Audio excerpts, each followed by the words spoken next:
c'est un appareil de radiothérapie en conditions stéréotaxiques qui a une précision inframillimétrique et qui permet donc de traiter avec une grande précision n'importe quel endroit du corps humain. Alors, les indications thérapeutiques, donc on peut les distinguer en deux types d'indications. Les cibles fixes, donc les tumeurs fixes, et les tumeurs mobiles. Donc les tumeurs fixes, ce sont toutes les tumeurs qui sont localisées en intracrânien ou près de la moelle épinière, qui est un organe qu'il nous faut, en tant que radiothérapeute, absolument protéger. Donc, grâce à sa précision, il permet de traiter sans trop de soucis ces lésions localisées à côté de la moelle épinière, qui n'étaient pas traitables forcément par des systèmes de radiothérapie classique jusqu'à présent. Et puis, cet appareil permet également un traitement des cibles mobiles avec la respiration, notamment certaines tumeurs pulmonaires, certaines tumeurs hépatiques également, soit des lésions donc, hépatiques ou pulmonaires donc, de nature secondaire, donc des métastases de cancer, ou alors des tumeurs primitives du poumon ou du foie. Il est également doté d'un système d'imagerie qui permet de faire des repositionnements du patient en temps réel, en particulier les cibles qui sont mobiles avec la respiration du patient, puisque c'est un appareil qui va se synchroniser à la respiration du patient et donc pouvoir venir traquer les tumeurs en fonction de la respiration du patient. Sa très grande précision donc, peut nous permettre d'augmenter la dose de radiothérapie délivrée à la tumeur tout en continuant de protéger au mieux les organes sains avoisinants. Par ailleurs, avec ce type d'appareil, on peut délivrer de grosses doses par séance, contrairement aux autres appareils de radiothérapie où on est obligé d'avoir un nombre de séances relativement important. Avec cet appareil qui délivre de grosses doses par séance, un traitement par CyberKnife peut s'étaler en moyenne sur 3 à 6 séances.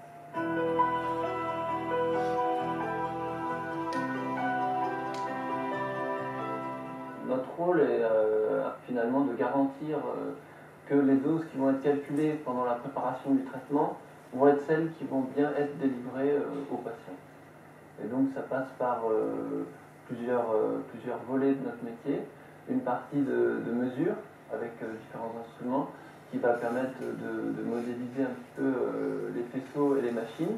Donc c'est ce qui s'est passé pour le CyberKnife. On a réalisé plusieurs semaines de mesure pour finalement mettre en place le logiciel qui va nous servir au quotidien et qui va nous permettre de calculer et d'optimiser les doses qui vont être délivrées.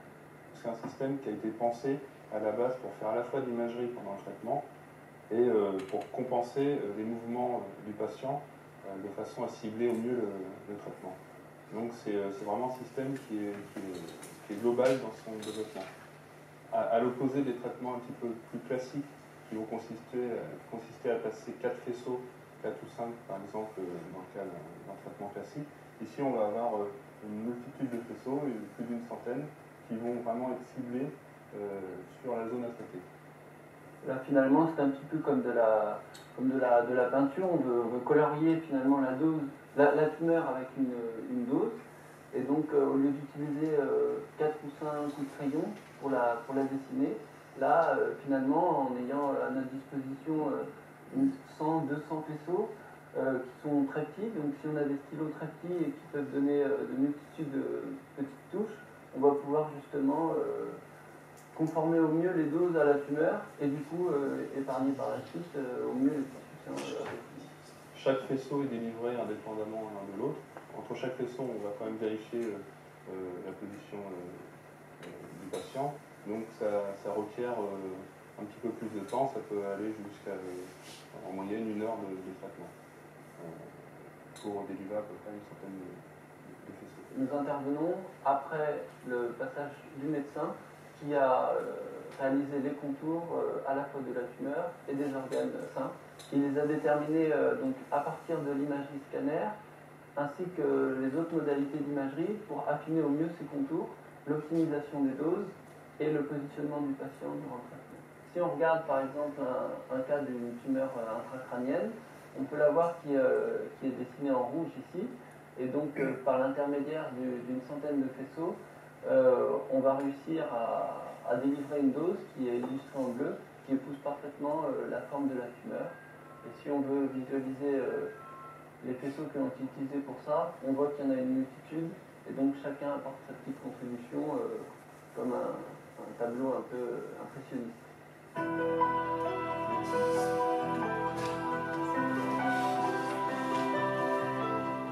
Le travail du manipulateur, c'est d'abord, il faut soigner le malade, nos patients. On veut aussi assurer leur confort sur la table, surtout au CyberKnife, parce que par rapport à un traitement classique, où un traitement dure 2-3 minutes, au Cyber, ça peut durer entre une demi-heure ou 4 heures. Alors on veut que les malades sont très très bien installés, le plus confortable possible. Pareil, au CyberKnife, on met un petit matelas sur la table pour leur confort, on met la musique, ils peuvent emmener leur musique à eux. On a aussi au Cyber un très très joli plafond lumineux qui peut faire rêver, qui peut transporter les gens ailleurs pendant le traitement, qui pensent à autre chose. Avant que les patients arrivent au CyberKnife, ils passent par la phase mise en traitement, c'est la préparation. Là, si c'est un crâne, on va faire le masque de contention. En mise en traitement, on va faire un scan avec le masque et ils ont aussi souvent un IRM qui va être fusionné avec le CT scan qui est fait en mise en traitement. Et tout ça est fait avec le travail de médecins et physiciens avant qu'ils arrivent ici chez nous pour les manipulateurs de faire le traitement. Moi j'ai commencé à travailler il y a 12 ans sur les bombes au cobalt à l'époque où on travaillait avec une précision de l'ordre du millimètre. Et là, le CyberKnife, ça change tout puisqu'on travaille avec une précision inframillimétrique. Et contrairement aux autres appareils où on peaufine le positionnement du patient avant de lancer le traitement, au CyberKnife, on va continuer à peaufiner ce positionnement pendant l'irradiation. Le contrôle des paramètres et du positionnement du patient se fait par un système d'imagerie par rayon X. Et à chaque fois que ces rayons X se font, nous avons des paramètres qui s'affichent à l'écran. Nous avons des marges de tolérance à respecter et on va corriger d'ici la position du patient. Donc on arrête l'irradiation momentanément, on corrige la position de table et du patient pour rester vraiment au plus proche de la prescription médicale.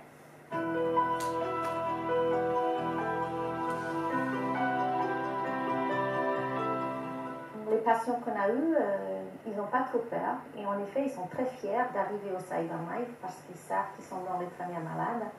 On les fait visiter le locaux d'abord, comme ça ils ont vu le robot.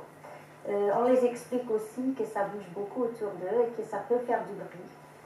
Et on explique que c'est un petit peu comme le robot Picasso chez Citroën.